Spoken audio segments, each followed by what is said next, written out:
This is Twit.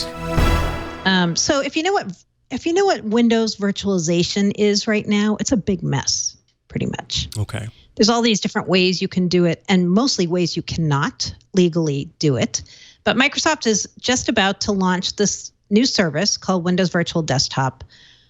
This week, Scott Manchester, who is group manager for the service, tweeted, "We are now feature complete," which means the next step is GA, general availability.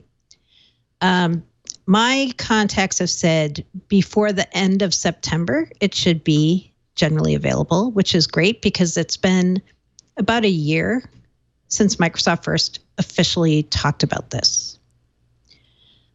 So Windows Virtual Desktop, it lets you virtualize Windows 7, Windows 10, Office 365 Pro Plus apps, and third-party software by running them inside of virtual machines on Azure. That's it in a nutshell. It also has multi-user Windows 10 support, so that you can have multiple Windows 10 sessions in a single VM. So it does a lot of different things. Partners are so excited about this thing because they think they can sell the heck out of it. And customers who've been kind of scrambling to figure out virtualization in Windows are also very intrigued.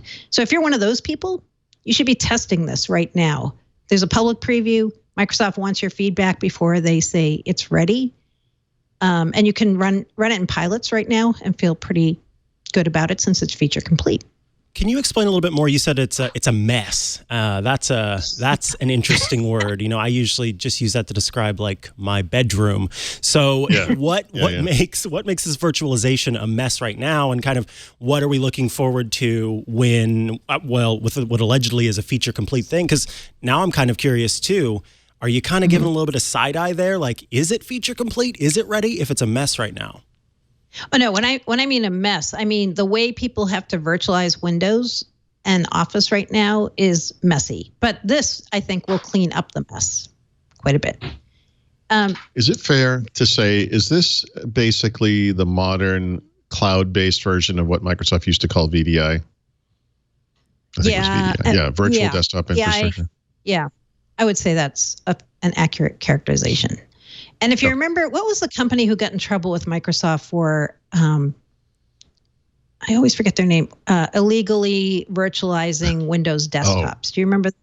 Yeah, I think it was OnLive, wasn't it? The gaming company? It was. Yeah. Yeah, they were offering like a cloud-based desktop. Yeah. But they weren't complying with the way you have to license it. Right. Like if you look at how right now you have to license Windows in order to virtualize it, it's very complex. And you have to have Windows Server, I believe, in the mix. Well, it's expensive too. I think that was the issue. They weren't paying on a per user license. They were just letting people use the same virtualized instances over and over again. Right, running off of their own data centers, which that's also a no. Right. So, so the way you do this now, it's quite complicated, and there've been a lot of switches in how Microsoft has intended for you to do it. Like at one point they had Citrix running this for them, and then they kind of took that away. And I would say right now people do obviously run Windows and Office virtually, but it's going to get a lot cleaner when this service is out. The thing is, we don't know how much this is going to cost yet because Microsoft hasn't disclosed pricing on it. But what they did say was you'll need to set up an Azure subscription and then choose the kind of virtual machine you'll want to run. But then I'm sure there'll be different caveats in terms of if you have like Microsoft 365 or if you have software assurance or other kinds of subscriptions, you'll probably get better rates, I would assume. And also, we don't know how much partners will charge because they're going to be the main, or at least a big channel for distributing this service. Now, I want to ask what is potentially a stupid question here.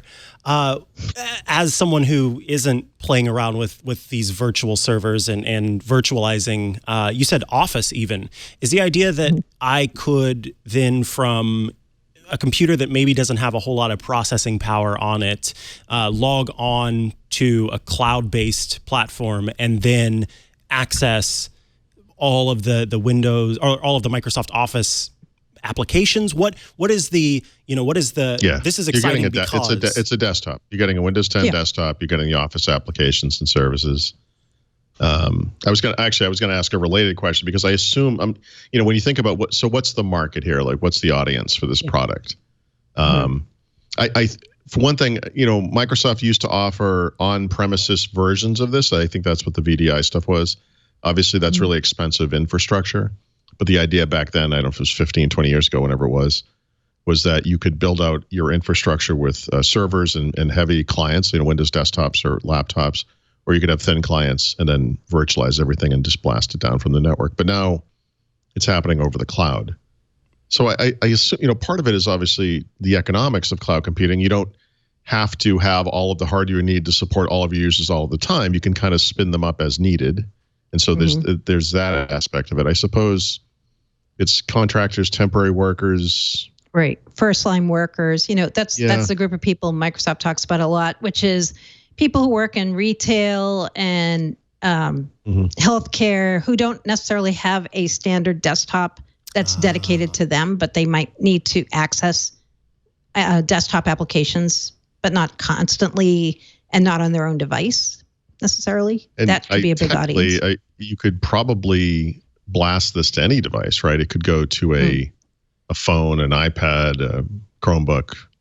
Yeah, that's what I was wondering, if then potentially I could run a whole Windows desktop from my giant iPhone. So that then opens it up. The one thing that I do know about Microsoft that I can say with 100% confidence is that they do want to have their software, their services on every platform. Is this like the do you think this is the main channel through which they can do this, or is this just one way that they're kind of making it available to others? It's the latter. It's the latter. Okay. Yeah, it's never going to be I shouldn't say never, but today it's just one of many avenues.